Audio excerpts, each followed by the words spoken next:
মাছ আর বাঙালি, এই কথা দুটির মধ্যে দারুণ এক মেলবন্ধন রয়েছে না? খুব কম সংখ্যক বাঙালি হবে যে ইলিশ মাছ পছন্দ করে না, তাই না?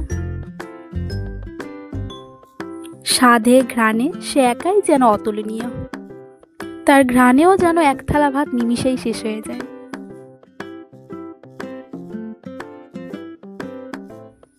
আজ দুদিন ধরে আবহাওয়াটা বেশ ভালো, দুফোঁটা বৃষ্টি, একটু ঝড়ো হাওয়া।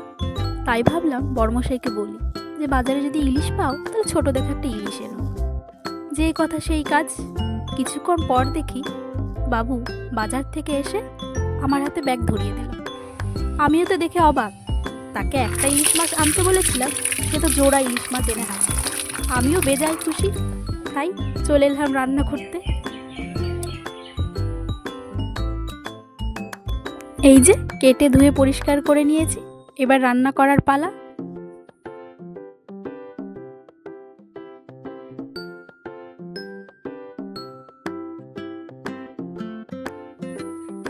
মাছ তো কেটে নিয়েছি, অনেকক্ষণ ধরে চিন্তা ভাবনা করছি যে কী দিয়ে রান্না করব। বর্মশাইকেও জিজ্ঞেস করলাম, সেও উত্তরে বলল আমি কিছু জানি না, যেটা ইচ্ছে। তাই ভাবলাম কি আর করি, গাছে দেখলাম সুন্দর দুটো বেগুন হয়েছে কচি কচি, তাই ভাবলাম সেটা দিয়ে পাতলা ঝোল করে ফেলি।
এই যে কড়াইতে তেল দিয়ে তাতে একে একে নুন হলুদ মাখানো ইলিশ মাছগুলো, বেগুনগুলো ভেজে তুলে নিলাম।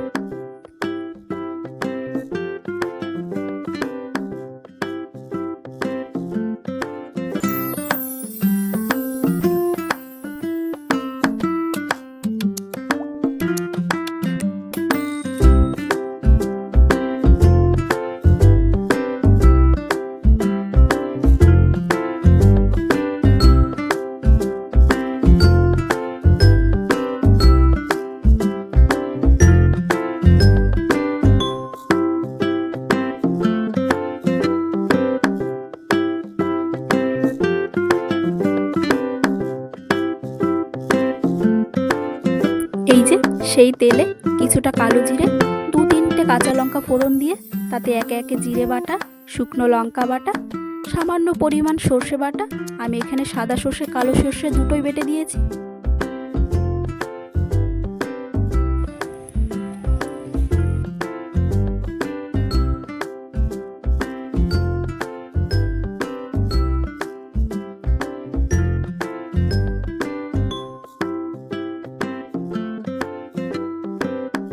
এই যে ঝোল ফুটে এসেছে, এবার একে একে ইলিশ মাছ আর বেগুনের পালা।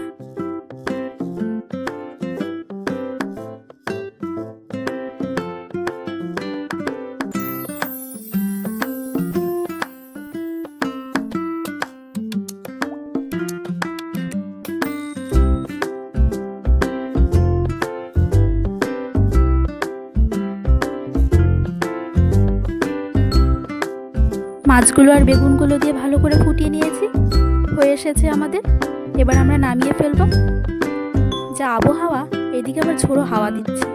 তো আর দেরি কিসের, এক থালা গরম ভাত আর গড়গড়ে ইলিশ মাছের ঝোল।